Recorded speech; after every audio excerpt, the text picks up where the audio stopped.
నన్ను నాన్నని చంపిన వాళ్ళని చంపి నా పగ తీర్చుకోవాలని. అందుకోసమే ఇక్కడున్నాను. ఏంటి? అంకుల్ హార్ట్ అటాక్తో చనిపోలేదా? నిన్ను అంకుల్ని చంపేశారా? ఎవరి వాళ్ళు? పార్వతి, ఆ రోజు జరిగిన యాక్సిడెంట్లో నువ్వు మాకు దూరం అయిపోయావు. కళ్ళ ముందు లేడి పిల్లలా తిరగాల్సిన కూతురు ఇలా వీల్ చైర్లో ఉండిపోతుందని నేను కల్లో కూడా అనుకోలేదు.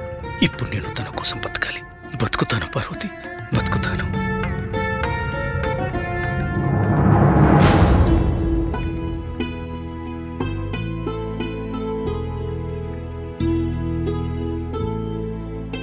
ఎలా ఉందమ్మా మన కొత్త ఫ్లాట్? పాత ఫ్లాట్లో ఎటు చూసినా నీ జ్ఞాపకాలే. మన జ్ఞాపకాలు మనకి మన బతుక్కి బలాన్నివ్వాలే తప్ప బాధను పెట్టకూడదమ్మా. అందుకే ఆ ఫ్లాట్ అమ్మేసి కొత్త ఫ్లాట్ కొన్నాను.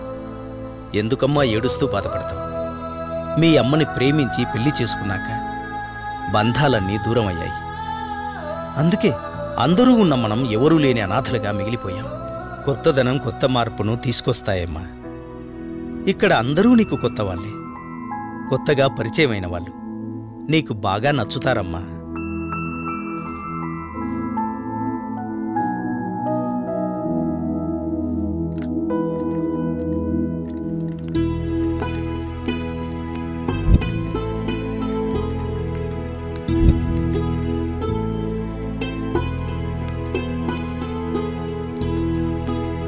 Hi uncle. హాయ్ అమ్మా.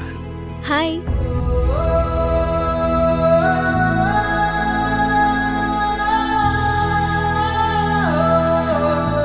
ప్రమీలకి యాక్సిడెంట్ అయిందమ్మా. ఓ, కొత్తగా ఫ్లాట్లోకి వచ్చింది మీరేనా? అవునమ్మా, మేమే. ఆ పక్కనున్న 305 ఫ్లాట్లో నేను నాన్నగారు ఉంటున్నాం. ఎక్కడికి వెళ్తున్నారు? ఎక్కడికి లేదమ్మా, అలా తిప్పుకొద్దామని వెళ్తున్నాను. అంకుల్, అది నాకు వదిలేయండి. ప్రమీలని నేను తీసుకెళ్తాను. అందరికీ పరిచయం చేయిస్తాను.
హ్యాపీగా ఉంది ప్రమీల.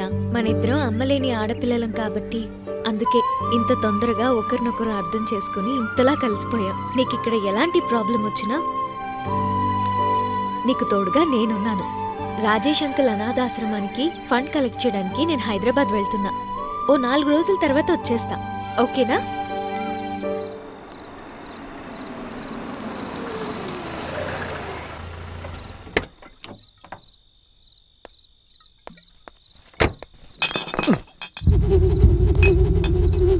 రే, ఏంట్రా మీరు చేస్తున్న పని?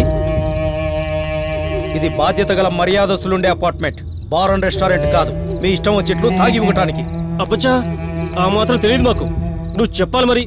నీ old man, old ever tongue లేదా టంగు తెగుద్ది. నీ రే, ఈడితో గొడవ ఎందుకురా? ఫ్రెండ్షిప్ చేసుకుందాం. ఎందుకంటే ఈ అంకుల్కి అందమైన కూతురుంది. దాని ఫేస్ చూసైనా ఈయన్ని వదిలేద్దాంరా. రే, అది అవిటిదిరా. రే, అయితే ఏంట్రా, చాలా అందంగా ఉంటది. మనం ఏం చేసినా ఎదురు చెప్పదు.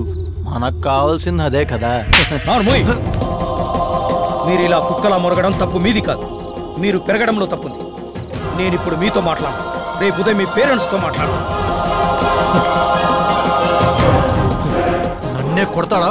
వాడి సంగతి చెప్దాం రా. రేపు మన పేరెంట్స్ కంప్లైంట్ చేస్తాడంట మామా. ఈ విషయం మన పేరెంట్స్కి తెలిస్తే మన పని అంతే మామా. మన పాకెట్ మనీ ఖచ్చితంగా కట్ చేస్తారు. రేయ్, వాడంటే ఏంటో రేపు చూపిస్తానన్నాడు కదరా, మనమంటే ఏంటో ఈ నైట్ చూపిద్దాం. పదండ్రా. పదంరా.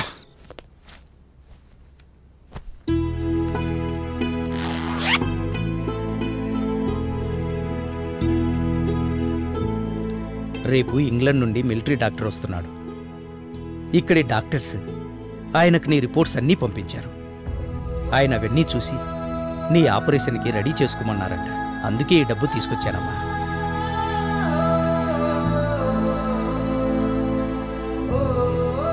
ఎంత డబ్బు ఖర్చైనా పర్వాలేదు. నా కూతురు మళ్ళీ నా కళ్ళ ముందు ఎప్పటిలాగే లేడి పిల్లలా చెంగు చెంగున తిరగాలి. ఈ టైంలో ఎవరొచ్చారు? ఎవరు? వస్తున్నా.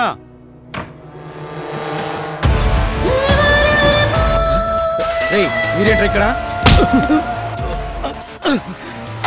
మీరు మర్యాదగా బయటికి వెళ్తారా?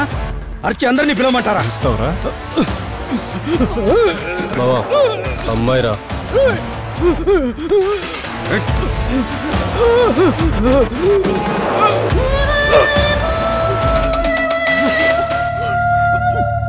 రేయ్, డబ్బురా. ఇంత డబ్బు తీసుకున్నామంటే వాడు పోలీస్ కంప్లైంట్ ఇస్తాడ్రా. ఏం చేద్దాంరా మామా? చంపేద్దాం. చంపేస్తే పోలీసులు వదిలేస్తారా మావా? అరెస్ట్ చేసి జైల్లో పెడతారు. మందు లేకుండా నేను ఉండలేనురా. ముసలోడికి హార్ట్ అటాక్ వచ్చినట్టు నమ్మిద్దాం. ముసలోని చూడు, హార్ట్ అటాక్ వచ్చే వాళ్ళ ఉన్నాడా? హార్ట్ అటాక్ మనం తెప్పిద్దాంరా మావా. ఇటు చూడరా, వీల్ చైర్లో ఉన్న గోల్డెన్ బిస్కెట్ని మనం రొమాంటిక్గా టచ్ చేస్తే వాడి గుండె ఆటోమేటిక్గా ఆగిపోద్ది.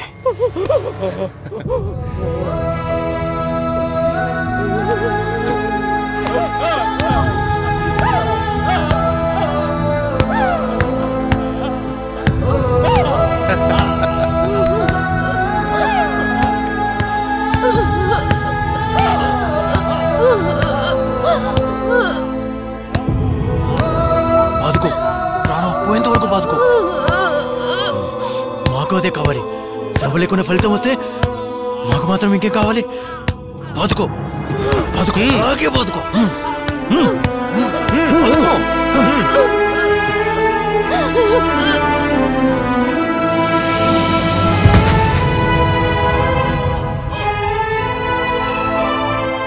చచ్చిపోయాడు.